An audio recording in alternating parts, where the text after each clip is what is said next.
but not just as your elected governor. I do so as a father and as a brother. I do so as one who is touched by the infirmities and the feelings of his people. I do so as a part of the collective humanity that we all share. Indeed, I'm saddened today. Yesterday's events were no doubt some of the darkest gradients of our history as a state and as a people. As you are perhaps aware, I have been engaging the hashtag EndSARS protestants since Monday, the 12th and the 13th of October 2020, respectively. I declared my affinity with their crusade against all forms of police brutality.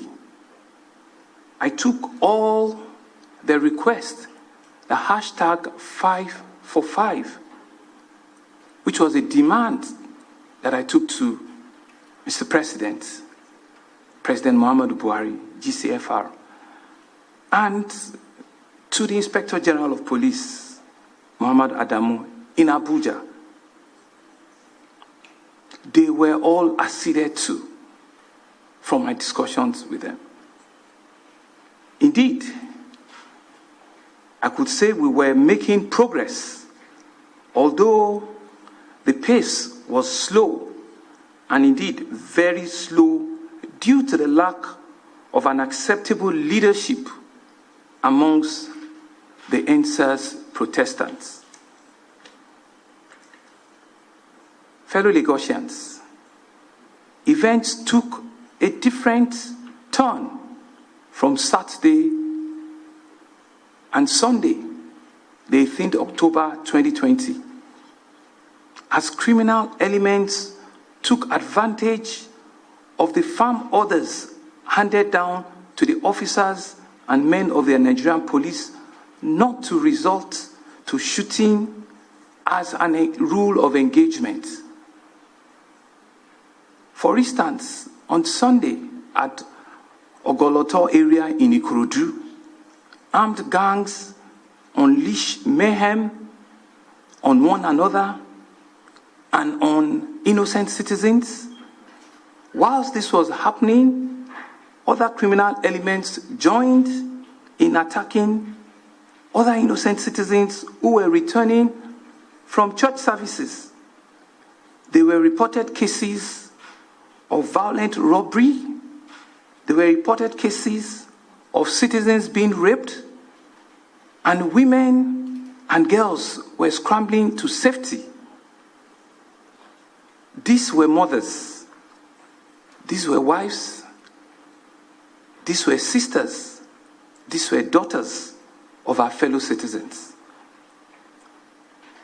Other criminal elements, in turn, began to unleash on citizens in different parts of the state.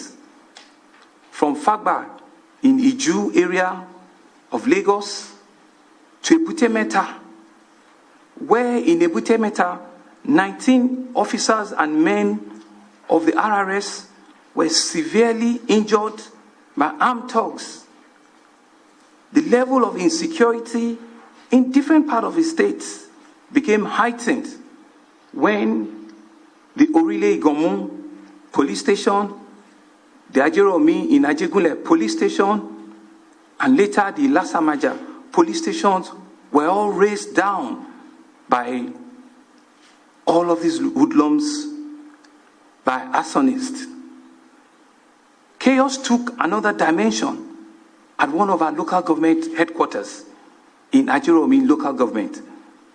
This headquarters yesterday morning was razed down completely, looted, burnt down, with over 40 vehicles in the premises, burned down commercial bank in the vicinity, looted and burnt down. Hoodlums even make attempts at entering both the Apapa port and the Tinkan port yesterday morning. As these were unfolding, I had to do further consultations, and we respected civil society leaders, some of our religious leaders, some of our traditional rulers, and some concerned parents. We intensify our efforts as a government to persuade the leading lights of the NSAS protest to suspend the protests in view of the rising insecurity in the state. We made the case that their battle has indeed been won. We made the case that we additionally considered that they could resume their peaceful protest in Lekki and Alausa once we have succeeded in taming the rising wave of insecurity in the state. To achieve this, however, we needed to blanket the stoppage of all forms of protest so as to make it difficult for the violent tendencies that are creeping in amongst the peaceful protestants. Our governance of security strategy requires that we do not make a different rule for different groups of protestants at different times. Sadly, we did not succeed in persuading the group of protestants at the Lekki Toll Plaza to agree to this. Fellow Lagosians, we were able to persuade the many protestants at Alausa, and they were dispersed peacefully ahead of the start of the curfew. Many of our youths at the Lekki Toll Plaza insisted on continuing with the protest. Sadly, there was no leadership to appeal to, as they had continually maintained that remaining leaderless was indeed a strategy for them. For clarity,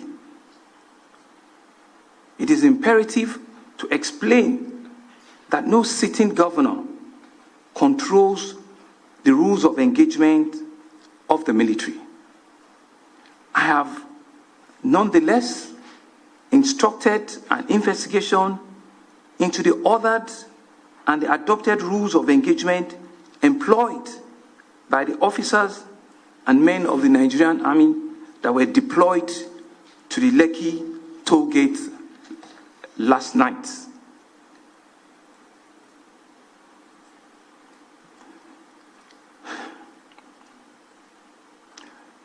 This is with a view to taking this up with the higher commands of the Nigerian Army and to seek the intervention of Mr. President in his capacity as the Commander-in-Chief to unravel the sequence of events that happened yesterday night.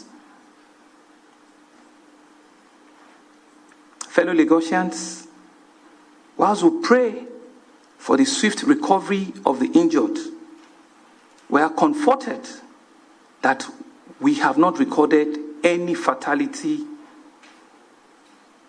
as against the widespread circulation on social media. Both myself and the leadership of my Ministry of Health have been going round. Indeed, we went round all the hospitals last night. We went round the mortuaries last night to see and to monitor for ourselves what has happened and to look and identify the injured protestants. It is therefore relevant to let you know that we have also personally visited the hospitals that took in these patients.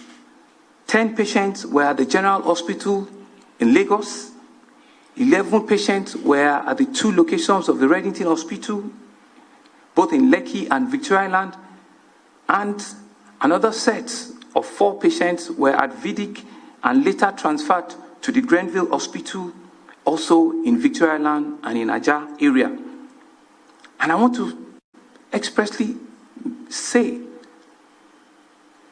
that over the night, 2 of them had to go through surgery, and I'm happy to say that they're both stable and they're recovering very well. Quite a number of the others are just mild to moderate states.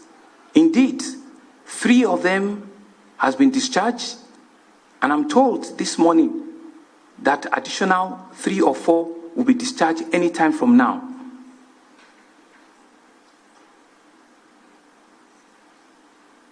Fellow Lagosians,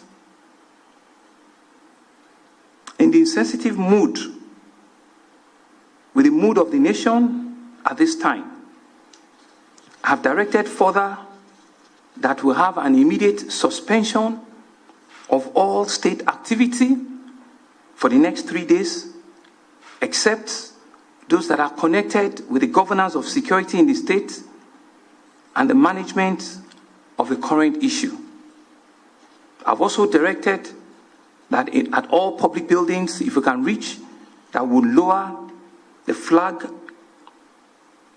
for the next 3 days as a mark of respect and solidarity for the protests.